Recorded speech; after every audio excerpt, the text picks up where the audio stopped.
Les sorcières existent. Je le sais, j'en ai vu une. Je n'ai pas de preuves à apporter. Il va falloir me croire sur parole. Me laisser raconter ce que j'ai vu de mes propres yeux, sans m'interrompre. C'était pendant les vacances. Mes parents et moi, on se promenait dans les rues de Carcassonne quand il s'est mis à pleuvoir. On est allé se réfugier sous un abri de bus, le temps que la pluie s'arrête. Et là, mes parents ont commencé à parler de mon futur, de ce que j'allais faire après le lycée. Moi, honnêtement, j'ai vite arrêté de les écouter. Ça me fatigue de les entendre répéter les mêmes trucs en boucle. J'étais tellement saoulé que je me suis mise à regarder ce qui se passait dans la rue, autour de notre abribus. Il pleuvait de plus en plus. De vrais giboulées de mars au mois d'août. Les gens couraient, se précipitaient dans les magasins pour s'abriter. Même nous, on se faisait asperger, tellement la pluie était forte. Et c'est là que je l'ai vue. Une nana, pas toute jeune, mais pas trop vieille non plus, avec une longue robe turquoise et des tas de colliers emmêlés autour du cou. Elle avançait tranquillement, comme si de rien n'était, comme s'il ne pleuvait pas. Elle avait les plus beaux cheveux que j'ai jamais vus. Longs, bruns, épais et un peu ondulés. Le genre de cheveux que j'aimerais avoir, quoi. J'ai trouvé ces cheveux si beaux qu'il m'a fallu quelques instants pour me rendre compte d'un truc. Un truc pourtant très bizarre. Ses cheveux étaient parfaitement secs.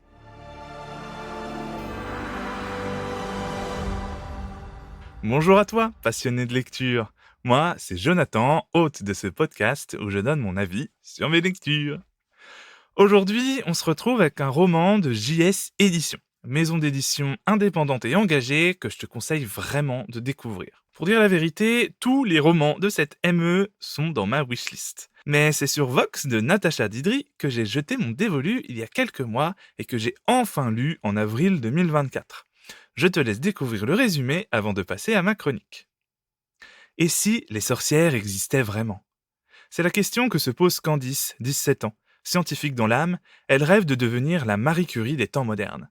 Pourtant, son esprit rationnel est mis à mal lorsqu'elle rencontre Asia. Cette nouvelle élève excentrique aux yeux verrons cache quelque chose, c'est évident. À ses côtés, Candice va se retrouver entraînée dans une rivalité ancestrale. Mais les apparences pourraient se révéler trompeuses. Et si le camp du bien n'était pas celui qu'on croit? Candice devra-t-elle choisir entre son cœur et sa raison? La chronique.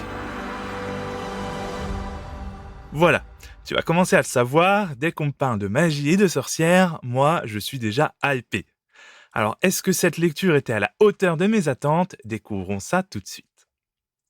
On est directement emporté dans le vif du sujet avec Candice qui nous raconte avoir aperçu une sorcière à Carcassonne durant ses vacances. Une femme possédant un œil complètement noir et qui se promenait sous la pluie sans être mouillée. Scientifique dans l'âme, elle cherche tout un tas de raisons cohérentes pour expliquer le phénomène avec son meilleur ami. Mais la seule solution qui lui paraît plausible, c'est que cette inconnue était une sorcière. Alors, quand une nouvelle élève arrive au lycée avec le même œil noir, Candice devient littéralement obsédée par elle et commence à la suivre et à enquêter sur elle pour prouver que les sorcières existent.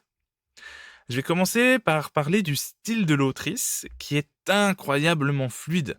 Une fois la lecture commencée, les mots défilent avec une facilité déconcertante, nous faisant tout oublier et nous plongeant un corps entier dans cette histoire. Certes, le livre fait moins de 200 pages, mais je ne les ai pas vus passer. Et je l'ai terminé en une seule journée, ce qui m'arrive vraiment très rarement. D'ailleurs, si comme moi tu es en panne de lecture, je te conseille largement Vox, qui saura t'emporter le temps de quelques pages au moins. J'ai adoré les personnages, tout aussi complexes les uns que les autres.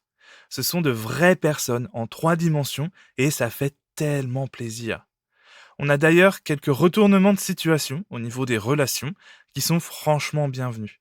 Je ne peux pas t'en dire plus pour ne pas te spoiler, mais j'ai vraiment adoré.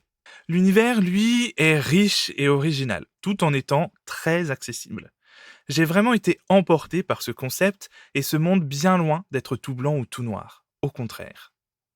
Alors oui, j'ai deviné assez à l'avance certains points de l'intrigue.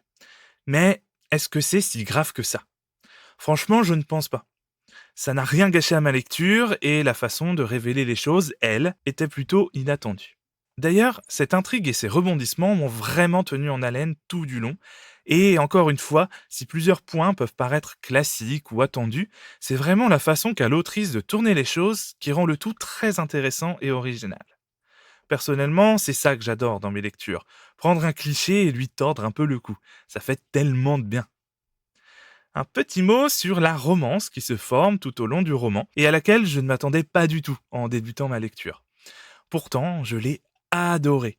Ce n'est pas le point central de l'histoire, encore que on pourrait en débattre, hein.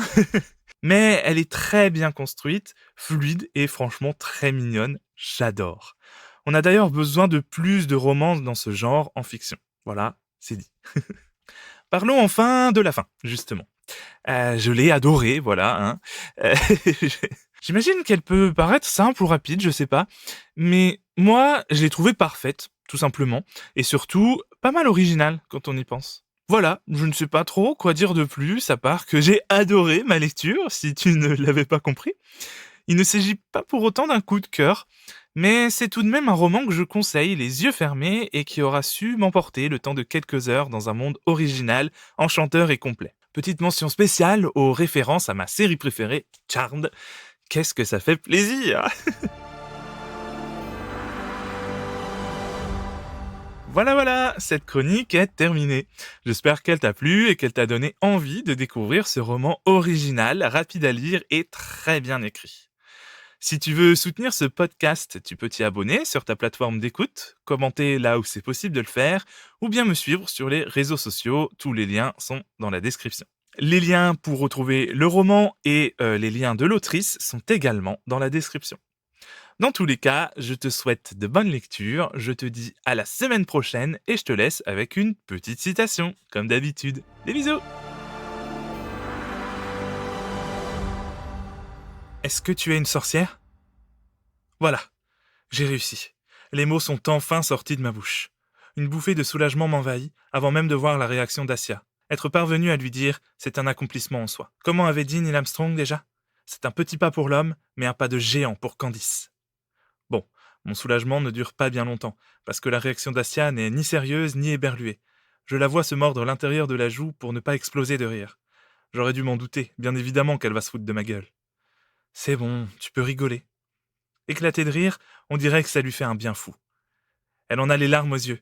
Même la serveuse, venue m'apporter mon thé, m'adresse un sourire compatissant en la voyant se marrer comme ça. J'ai le temps de me servir une tasse et de souffler dessus, avant qu'Asia se calme. Je me sens complètement humilié, ce que je peux m'énerver parfois. Pfiou! Soupira Asia en reprenant son souffle et en essuyant les larmes qui perlent au coin de ses yeux. Excuse-moi, je voulais pas. C'est bon, t'inquiète pas, j'ai compris. C'est juste que on me l'avait jamais faite celle-là. Une sorcière. Il faudrait que j'en parle à Mila, tiens. C'est bon, j'ai dit. Je n'avais pas l'intention de craquer comme ça, de lui crier dessus. Je n'aime pas ça, l'agressivité. C'est juste que je n'ai pas pu me retenir. Désolé, dit-elle en baissant la tête. Je t'ai vexé. Je ne réponds pas, tellement le mot vexé est faible pour décrire ce que je ressens. Pour me faire pardonner, je vais t'expliquer, ok? Le sourire, son sourire, si elle est vraiment une sorcière, c'est son pouvoir le plus puissant. Il arrive à me faire oublier ma colère l'espace d'un instant.